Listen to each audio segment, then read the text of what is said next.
Olá, bem-vindos ao Conversa Coada, nosso segundo episódio, ainda mais especial hoje. Eu, Natália Moedo, Letícia Paiva e Júlia Bastos recebemos algumas convidadas muito especiais. Conta pra gente, Leti, quem são? Emanuele Oliveira, posso te chamar de Manu? Claro. Emanuele é professora do IFES de Vila Velha, Química, professora colaboradora da UFES, está à frente em vários projetos de pesquisa de qualidade química do café. Vai trazer pra gente um olhar da qualidade mais técnica do café. Seja bem-vinda, Manu. E temos Luísa Dantas, gastrônoma, dona do Chácara Café, um lugar super especial, fica a dica. É um paraíso em meio ao caos da cidade, muito verde, experiências culturais, artísticas, o café como centro de tudo isso, e vai trazer pra gente um olhar do consumidor. Seja bem-vinda, Luísa. Obrigada, gente. E esse café maravilhoso que a gente tá tomando aqui, Letícia? Eu acho que a gente pode até começar fazendo um brinde. Ai, gente, eu já bebi o meu todo, deixa eu botar. Nesse episódio, a gente está falando muito sobre o papel do café, qual é o melhor café. E hoje o nosso melhor café é esse que a gente está tomando. Eu trouxe um Cordilheiras do Caparaó, um café premiado na SIC, Semana Internacional do Café. É o sabor na xícara. Foi feito assim meio no improviso, porque eu esqueci a balança Mas tá gostoso, né, meninas? Maravilhoso. Um sabor de amor. Sabor de amor.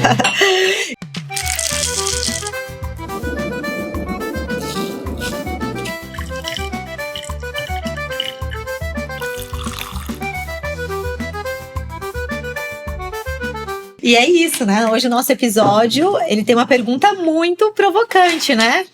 Qual é o melhor café? Existe o melhor café? Ou é o melhor café depende de quem prova? Acho que essa pergunta, né? Todo mundo já se deparou com ela. E pra gente começar, eu queria resgatar um pouquinho da história, né? Do nosso consumo. Acho que é muito gostoso a gente olhar. Hoje é bastante conhecida as ondas do café. E elas determinam muito como a gente vem evoluindo a nossa relação com o café, né? Como consumidor, como produtor, enfim. Então, a primeira onda do café, a gente considera que começou lá no final do século XIX, início do século XX, que foi aquele café que chegou para dar energia, né? Aquele café, aquela percepção de o café como um alimento de energia, uma fonte de energia, e ninguém se preocupando com qualidade, né? Ninguém pensando no sabor, avaliando de uma perspectiva mais de qualidade. É sempre quantidade, né? Um período de muito volume de café. A segunda onda do café, que a gente considera ali meados dos anos 60, é quando a gente começa a olhar um pouco o preparo, né? E aí surge a máquina de preparo do expresso, é quando as cafeterias também começam a entender que ali existe um valor comercial importante, então surge a Starbucks, né? Então, um momento também importante nessa transição de um café que a gente não se preocupava com qualidade nem rastreabilidade, quando a gente começa a ter uma percepção um pouquinho mais aguçada, né, desse preparo, mas ainda não pensamos tanto em qualidade. A terceira onda, que é em meados dos anos 2000, é quando a gente realmente tem esse despertar para, ok, existe algo de especial nesse café. Esse café pode trazer um ritual, então é quando a gente começa realmente a aprimorar toda essa parte de preparo e uma onda muito de conhecimento, né? As pessoas buscando informação. Eu quero entender mais de onde vem, como que é. E a gente está vivendo essa onda, né? A gente está falando que a gente está num período muito de transição.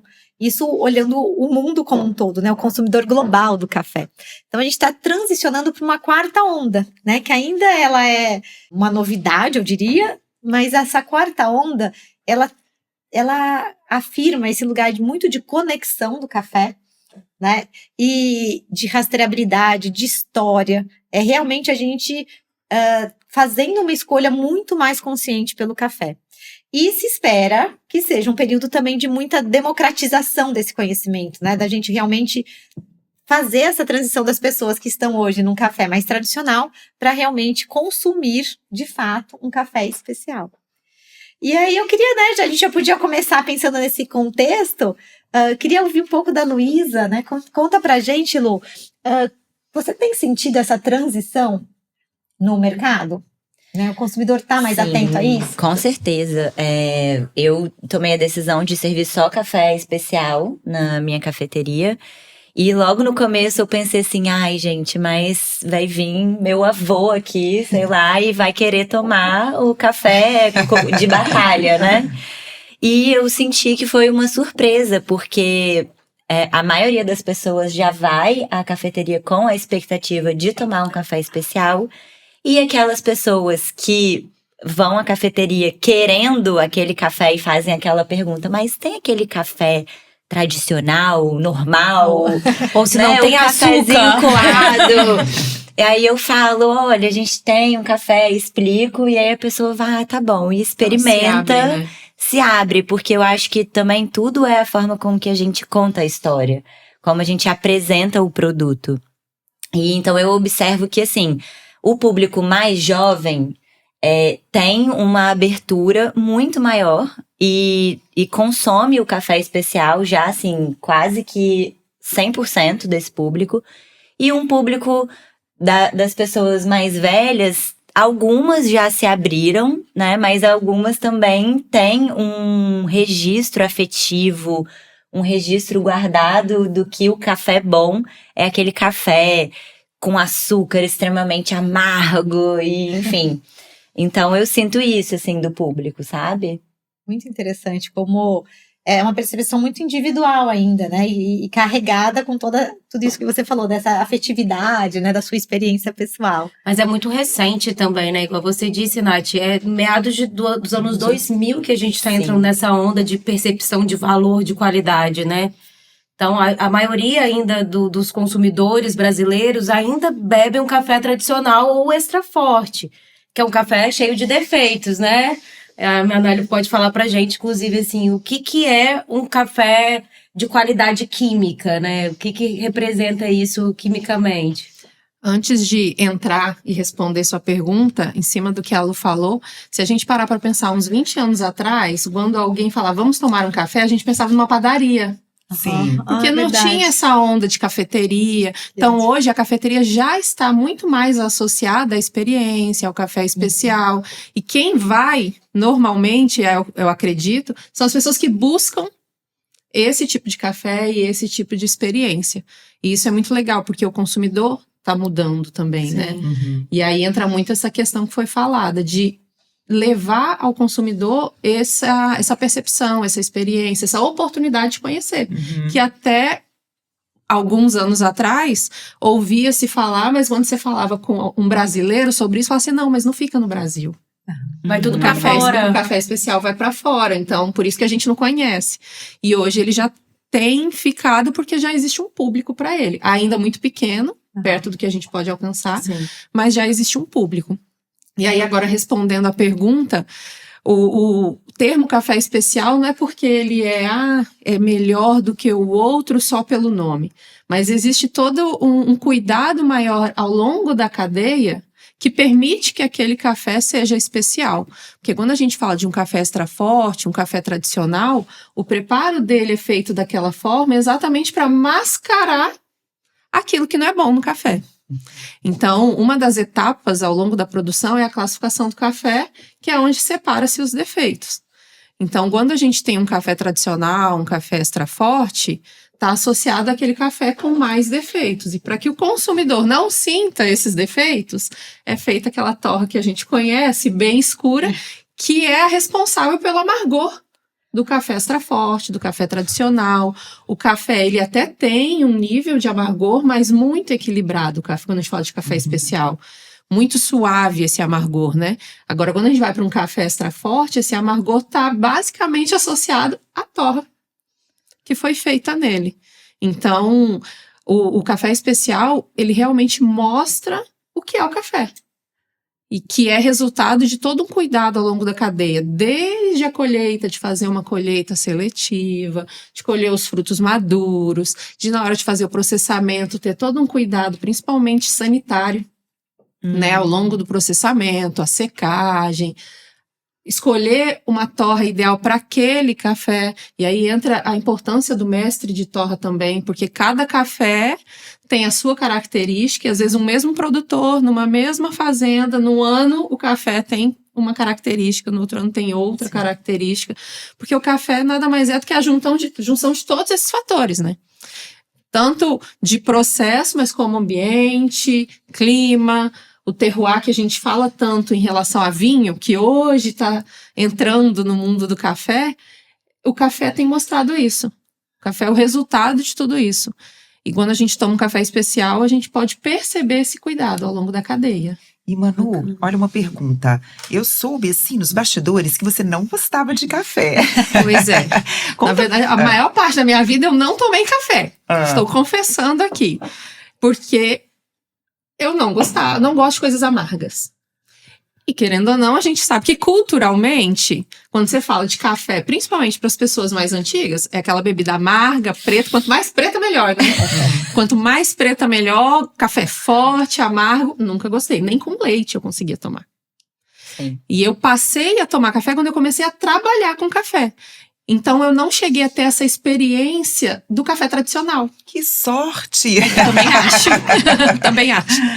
Então, eu não cheguei a ter essa experiência. Eu já comecei a tomar cafés diferenciados. Uhum. E aí entra muito essa questão, mas que me perguntam muito. Então, qual que é o melhor café? Que eu acho que vai entrar muito no que a gente vai conversar hoje. E Vamos aí? deixar essa pergunta para o próximo bloco, Nath? Então tá, Já vamos deixar nos você próximos aí. momentos. Vamos deixar você aí com essa pergunta. Qual é o melhor café? Gente, essa conversa tá boa, hein? Gostoso perceber como a gente realmente é influenciado pela nossa experiência anterior, pelo nosso repertório emocional também, né? Para ajudar a gente a definir o que é esse melhor café. Agora, será que gosto se educa? Dá para treinar esse paladar, gente? Eu acho que sim. Eu acho que a gente… Primeira coisa, a gente precisa estar aberto, né? Às novas experiências. Mas provando… se abrindo, cheirando as coisas, os alimentos, eu acho que é possível sim, e tendo um nível de presença também, né? Esse mundo corrido, louco, a gente come sem sentir sabor. Então, estar presente no momento e cheirar, sentir, pegar. Eu gosto muito, às vezes, de comer com a mão as coisas, porque a textura também fala com a gente, né? Um ambiente, assim, mais calmo, tranquilo. Eu acho que influencia sim, e a ciência já fala isso, né? Como que a gente é impactado multissensorialmente, como impacta a nossa percepção de sabor. Mas uma coisa interessante que eu queria te perguntar, Manu, é que a gente fala em café especial e aí fala em notas sensoriais. Notas de abacaxi, de jabuticaba, de morango, de jaca. Meu Deus, existe isso? Isso é acrescentado ao café? Muita gente me pergunta, Letícia, mas vem cá, esse café com notas de morango, adicionar o morango é um momento do preparo. Fala um pouco pra gente, de uma forma mais técnica. Eu já recebi essa pergunta também. Se tinha chocolate, né? E a gente fala, não, é realmente o café que te traz a lembrança, né? E aí você consegue até aprofundar muito mais nessa parte, mas por trás de tudo isso existe uma ciência, né? E é isso que fez eu me apaixonar pelo café. Hoje eu sou apaixonada pela bebida, mas não só pela bebida em si, mas por tudo que tem por trás dela. E quando a gente fala, porque eu tô sentindo notas de abacaxi, de jabuticaba, não é o abacaxi, não é a jabuticaba, mas é algum composto químico que tem no abacaxi, ou então que traz essa percepção do abacaxi que está presente ali. E é nada mais do que a composição química mesmo.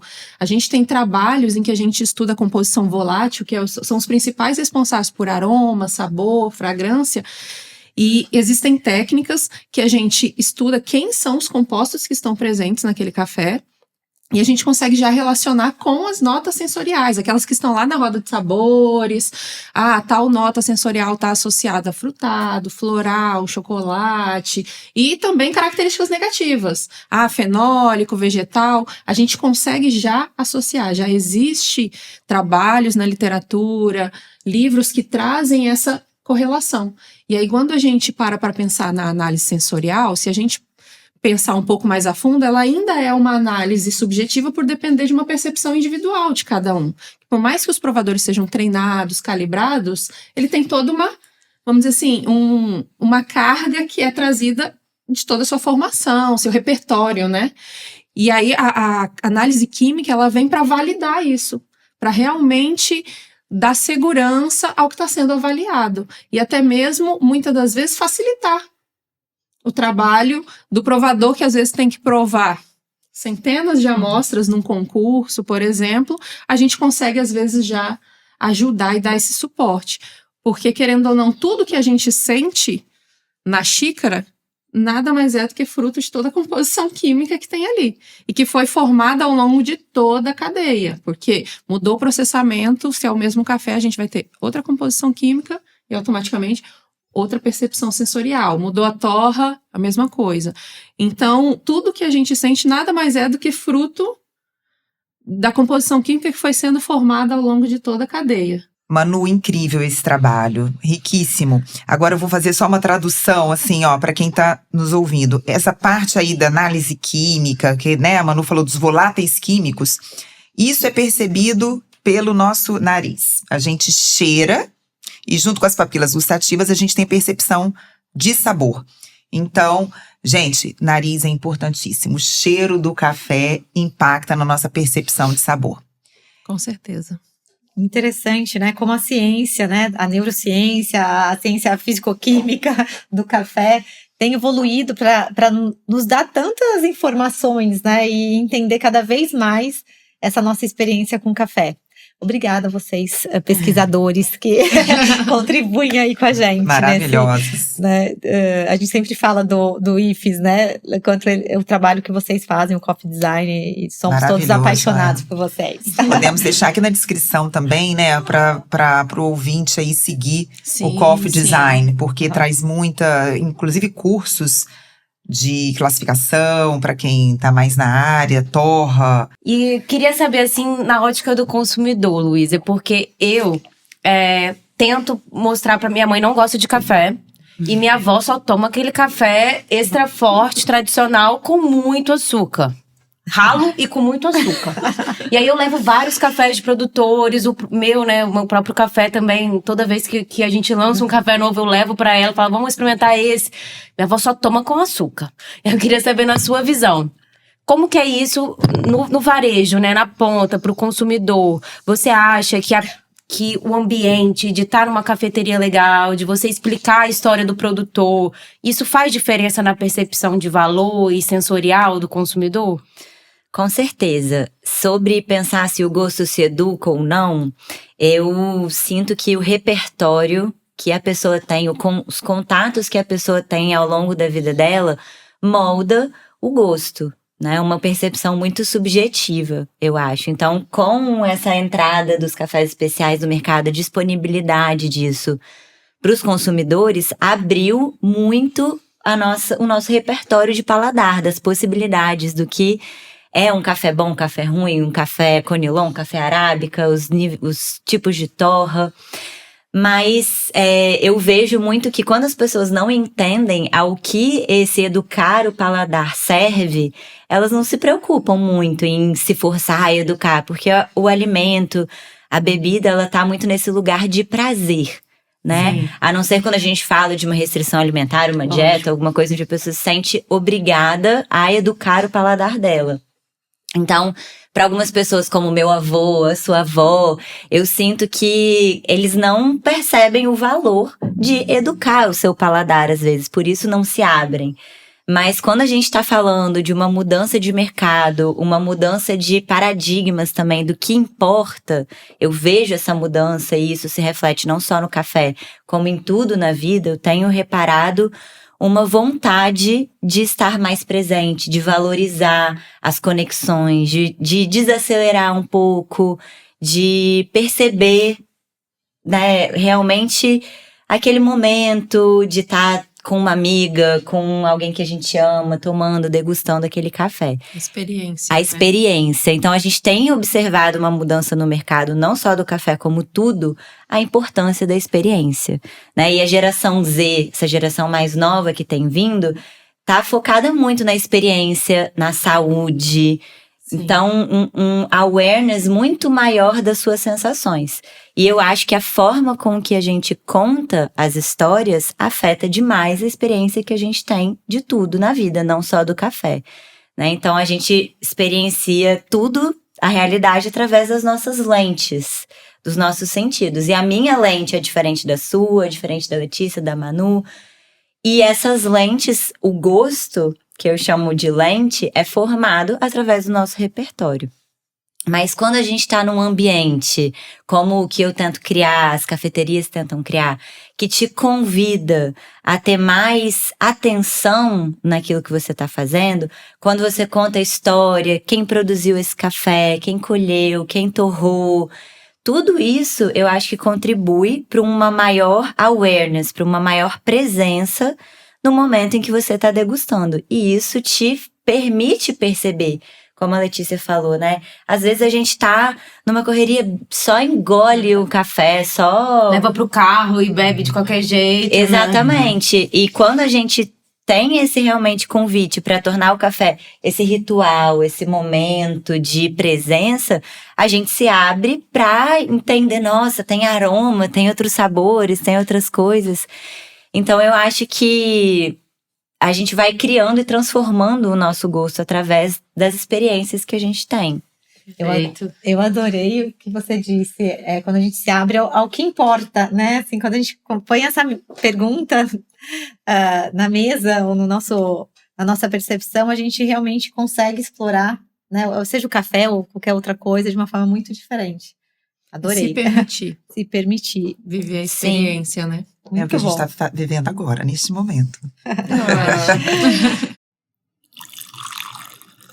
Gente, acho que a gente está refletindo aqui sobre o que é o melhor café. Acho que tem uma polêmica no mercado que a gente tem que discutir, que a gente tem que aqui Quebrar um pouquinho, quebrar né? um pouquinho, né? Conversar um pouquinho sobre isso. Coar essa conversa, que é a questão das espécies Conilon e Arábica, né? Será que tem um que é melhor que o outro? Quimicamente falando, Manu, como que é isso? Ajuda a Vamos gente. Existem duas espécies, são as mais consumidas no mundo, que é o Arábica e o Canéfora. O Conilon tá aí dentro do Canéfora, junto com o Robusta, que mundialmente é mais conhecido. O Conilon, ele tá no boom agora, né? Sim. Mas se a gente for olhar outros países, grandes produtores de café Canéfora, é o Robusta que encabeça. E aí eu gosto de chamar a atenção nesse momento que o Espírito Santo, ele tem um local de destaque gigantesco quando a gente fala de produção de Conilon. Porque é o que o Espírito Santo mais produz e é destaque. Hoje o mundo tem reconhecido isso. Mas comparando quimicamente, eu gosto até de tomar muito cuidado com esse termo comparar. Porque são duas coisas muito... Apesar dos dois serem café, são dois cafés muito diferentes, não só no sabor, mas na composição química. Então, quando pergunto, mas qual que é melhor, o Conilon, o Arábica? Depende do momento, depende com o que você vai harmonizar, porque são coisas completamente diferentes. Quando a gente fala de cafeína, por exemplo, que é a primeira coisa que a gente lembra quando fala de café, né? O Conilon, o Canéfora em geral, ele pode chegar a ter 4 vezes mais cafeína do que o Arábica. Normalmente 2 a 3 vezes, dependendo do clone, mas já vimos clones com até 4 vezes mais. Quando a gente fala de açúcares, o Arábica, e aí a gente percebe isso na xícara, o Arábica pode chegar a ter o dobro de açúcares do Conilon. O Conilon, aí tem uma classe de compostos chamada de ácidos clorogênicos que tem capacidade antioxidante e que a gente fala muito quando fala de saúde, de estética, né? Essa questão de antioxidantes. E o Conilon, ele tem muito mais antioxidantes do que o Arábica. Então, são bebidas completamente diferentes, que vão ter composições químicas diferentes, percepção sensorial e, automaticamente, aplicações diferentes, momentos diferentes de consumo. Eu brinco que é o Conilon para acordar e o Arábica para dormir. Maravilhoso. E... assim, você deve estar percebendo, né, Júlia, que o Conilon, você é produtora de Conilon, e a Júlia produz um Conilon especial, que as coisas também foram mudando. O Conilon, antigamente, ele era um patinho feio, digamos assim, é sinônimo de falta de sabor e qualidade. E o seu café é delicioso. né? Obrigada. Vamos deixar aqui embaixo depois também nas descrições o café da Júlia. Para quem não tem o hábito de provar um Conilon, eu acho que é um excelente início. Mas você percebe também isso, Júlia?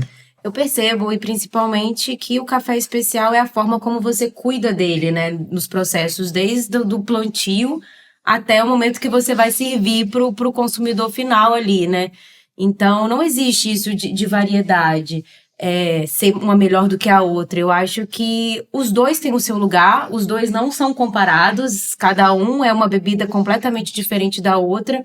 E o Conilon tem destaque, e eu acho que ele é uma ótima porta de entrada para quem só bebe o café tradicional extra forte para o mercado de especiais. Sim. Acho que a tarefa de casa não existe comparação, né? Não, Conilon e Arábica são duas boas experiências pra gente trazer pro nosso dia a dia. Todo mundo tem que ter para criar sua referência, né? Repertório. Sim, seu repertório de, em tal momento eu prefiro mais um café com tal característica.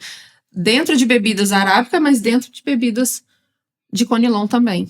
Para a pessoa criar a sua, em tal momento eu gosto mais de tomar uma bebida de arábica. Num tal momento, o Conilon Combina melhor. Mais. E você, já tomou um Conilon? Fica aí o convite. Eu acho que vale a pena a gente compartilhar nessa conversa com a Ada o que faz a gente eleger um café como maravilhoso. Qual que é o melhor café pra gente? Eu acho que é aquele café que eu passo, assim, sozinha, de manhã, no meu ritual. Eu tenho um ritual de autocuidado que eu falo que é o meu momento para inaugurar o dia. Então, eu preparo aquele café, para mim, é o melhor café. É o do preparo de manhã com calma. Para mim, é saber de onde ele veio, assim. Saber que foi aquele produtor que produziu, de preferência, beber na roça dele. E entender que teve um cuidado, assim, um trabalho por trás daquilo. E da onde que veio, de fato? Acho que a minha resposta junta um pouco a resposta de vocês duas. Café me lembra muito afago, abraço. E aí, quando a gente sabe também que é um café que houve um cuidado, porque quando você conhece a história, você sabe que houve um cuidado, porque para um produtor divulgar o nome dele, tem que, vamos dizer assim, se garantir, né? Sim. E aí, para mim, o café ele se torna maravilhoso pelo momento que ele é consumido, com as pessoas, muitas das vezes que ele está sendo consumido, e a história que vem junto com ele. Ai, gente, eu poderia concordar com tudo que vocês falaram. Porque é isso, o momento, o ambiente, a companhia, a xícara que você toma, tudo isso torna esse o melhor café. E a percepção desse ser o melhor, daquilo que fica registrado na nossa memória, vai muito além do sabor apenas, né? Mas tudo aquilo que aquela bebida despertou em mim, aquele momento despertou em mim. E é isso que vai ficar na minha memória. Como eu me senti. E para mim também, acho que é um pouquinho de tudo que vocês comentaram, mas eu percebo que a história, ela realmente me conecta, né? E eu já tive experiência, por exemplo, de falar, não gosto de café fermentado, e conhecer a história incrível de uma mulher produtora e falar, provar o café e falar, uau, que café maravilhoso, e virar um dos meus preferidos. Então, essas histórias realmente me arrebatam. É como a gente se conecta com aquilo que significa muito pra gente, né? Sim. É porque já aconteceu várias vezes comigo, de um mesmo café eu tomar em oportunidades diferentes e parecer ser cafés completamente diferentes. Sim. Porque é com quem você tá, a hora, o local, O método, tudo isso em conjunto fazem a experiência. Sim. E pra você, qual o melhor café? Ele existe?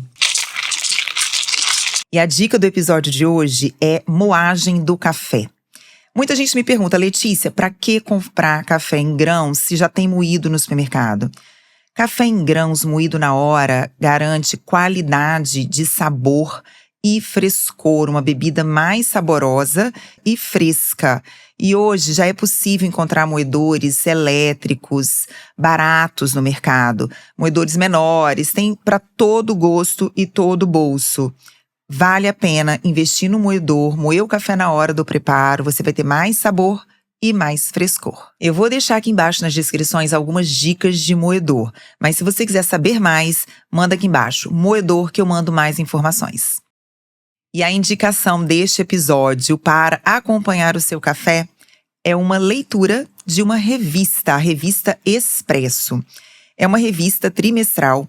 Dá para fazer assinatura pelo site. Algumas cafeterias vendem também. E é uma revista que traz muita informação para coffee lover, informação especializada no universo do café. Eu adoro aquela revista, assim, aquela leitura de domingo, sabe? Sábado. Traz, por exemplo, eu trouxe até uma edição que fala sobre o turismo rural, um passeio pela mais nova rota do café do Cerrado Mineiro.